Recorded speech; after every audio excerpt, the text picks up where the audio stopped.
Google. Let's go get them again.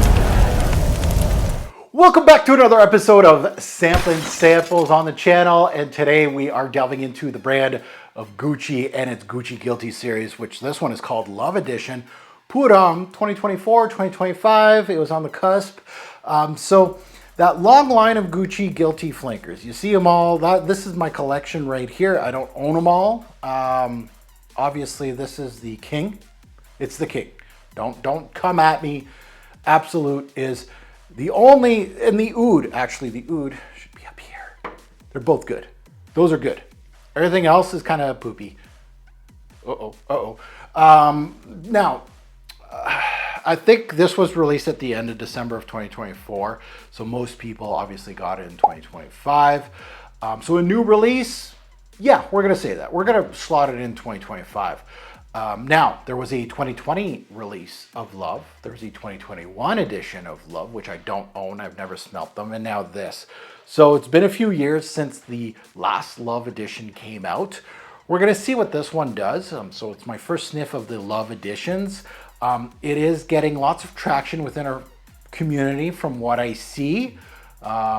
So FYI, just for a lot of you out there, 4 weeks ago, Gucci did send out bottles of these with many big name influencers that actually don't disclose that they got a free bottle of this. I think the only one that disclosed it that I saw was Fragrance Hunter, which actually did disclose that he got a free bottle. Kudos for you, buddy, because a lot of these influencers don't have that backbone anymore. Nice for him to be a little honest on his review. Now for me, of course, it's Sampling Samples, a little sample that I paid, $45 Canadian for. No, just kidding. But it was like, they're not cheap. These new releases, they're going around for $8, $9 USD.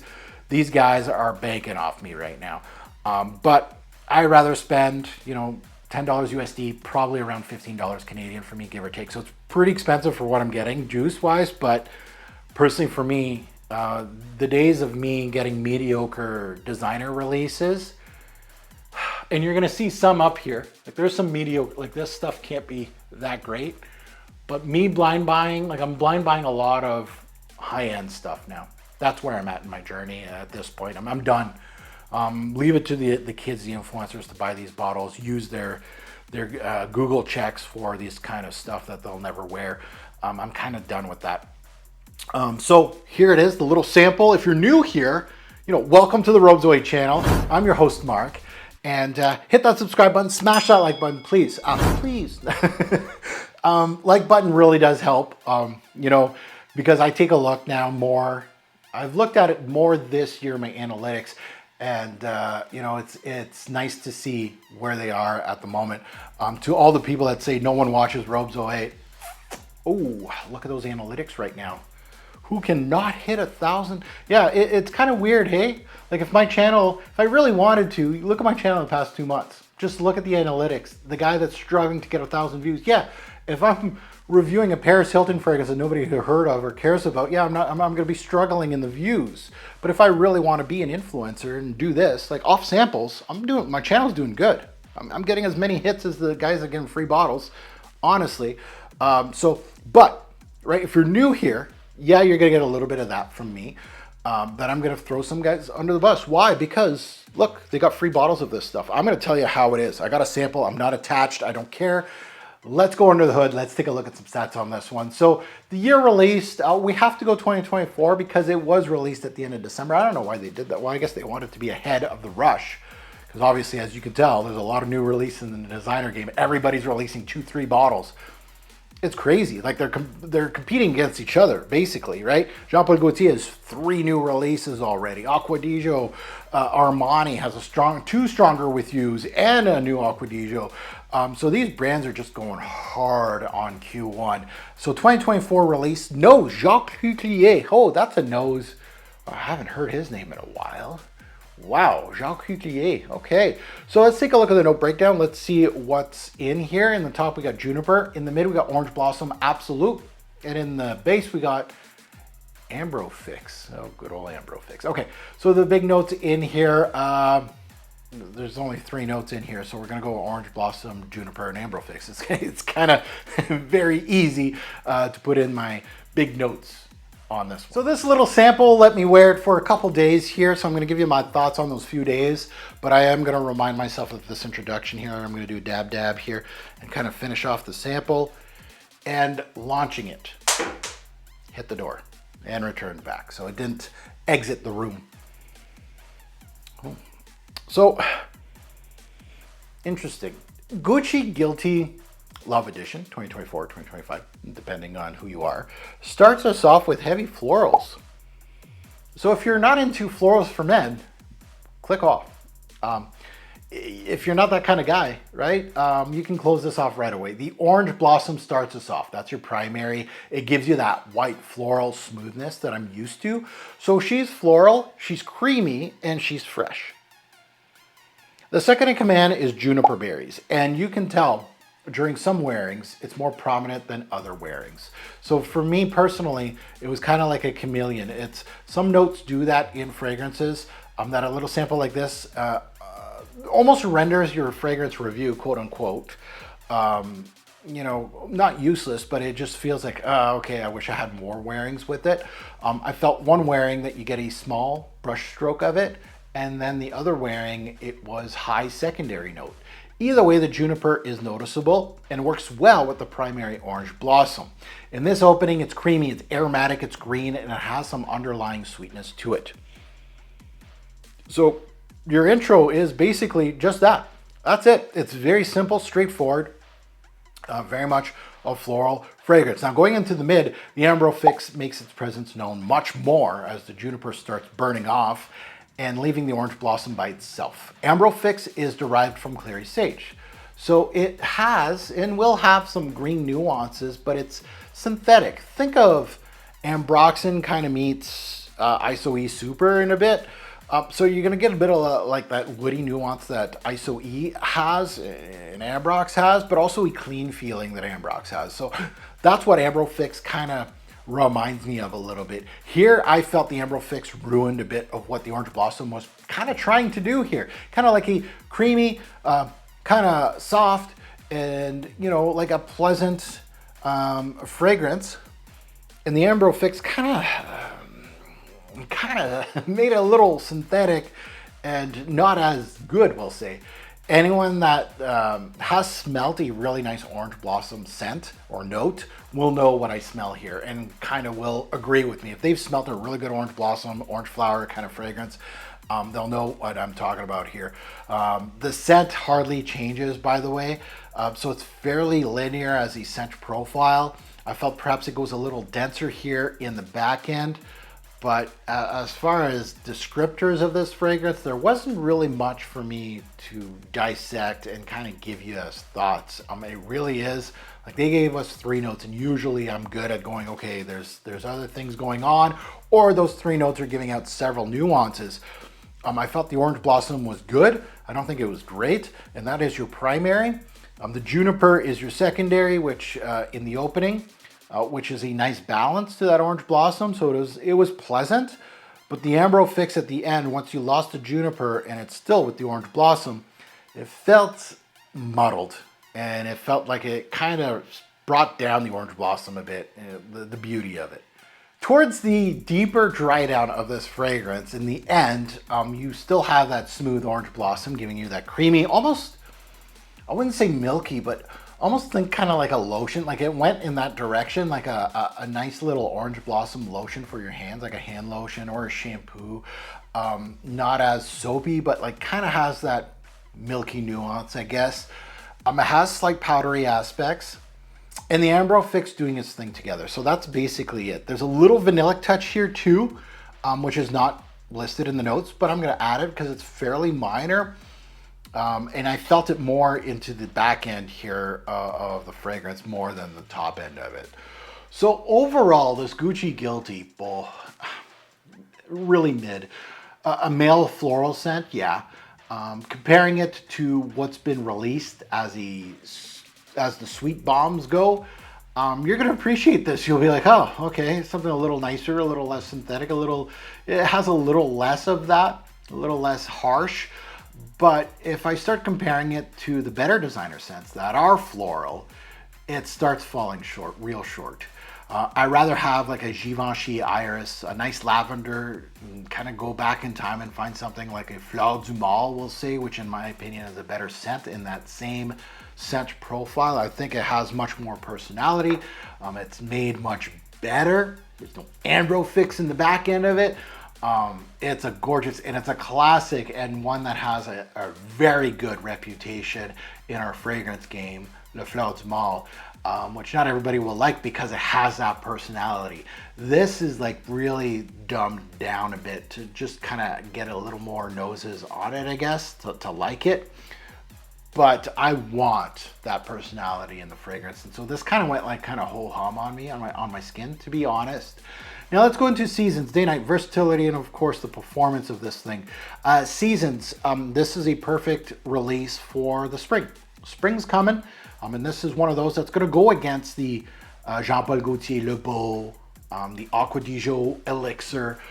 This is that entry in there, where you got some floral tendencies, kinda, right? That's where this is gonna go in. You can wear this for the fall as well, and summer nights. I think summer days in the high heat, no. But you know, spring, it's more of a tweener kind of thing. I think spring is probably the best season for it, and that goes to day or night. I feel like it's more of a daytime scent. The personality is just not there for me for a nighttime scent. Versatility is fairly high. Unless you don't like florals, then it's gonna be low. You're never gonna wear it. It's fairly high. Like when spring comes, like you can wear it during the day and you can wear it at night, honestly. I personally would wear something else, but I have that convenience that I could wear a lot of things.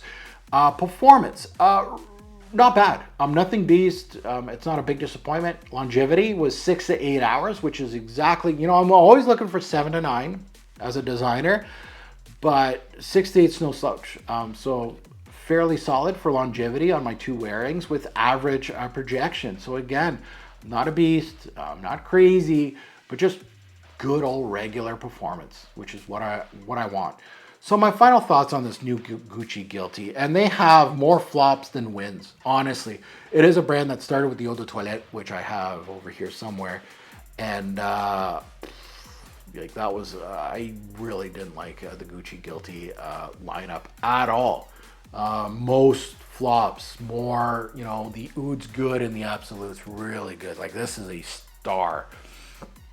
So my final thoughts on this release, it's a male floral daily wear scent that you don't need to think much about to wear it. It's compared to, in some spaces, Reflection Man from Amouage. Really? To even Fleur du Mal, which honestly, that's a slap to both of those releases. They are bounds better than this in almost every category. And in the floral category, if I'm starting to go in men's releases, Reflection Man would be in the tops, Fleur du Mal, as some of the best in the game. If I did a top 50 florals, this Gucci Guilty would be not even in the talks. It absolutely wouldn't be. So Huclier has done better, in my opinion. Kind of disappointed in what came out here. However, if you like this and want something in the niche side, there is a lot to discover in the orange flower, orange blossom kind of vibe. Recommendation that just pops in my head as far as niche goes, high end, would be A Pomme by Maison Francis K. That comes to mind. He has a few in this genre, Francis does, and in my opinion, much better. Yeah, it comes with a price tag, but honestly, like once you start, delving into certain lineups or certain materials like this, sometimes you just have to spend a little more to get much more out of your money, right? You don't need 20 orange blossom, orange flower kind of fragrances. Maybe you just need 1 or 2, and I rather take that money and put it into a better release, personally for me, that I really like.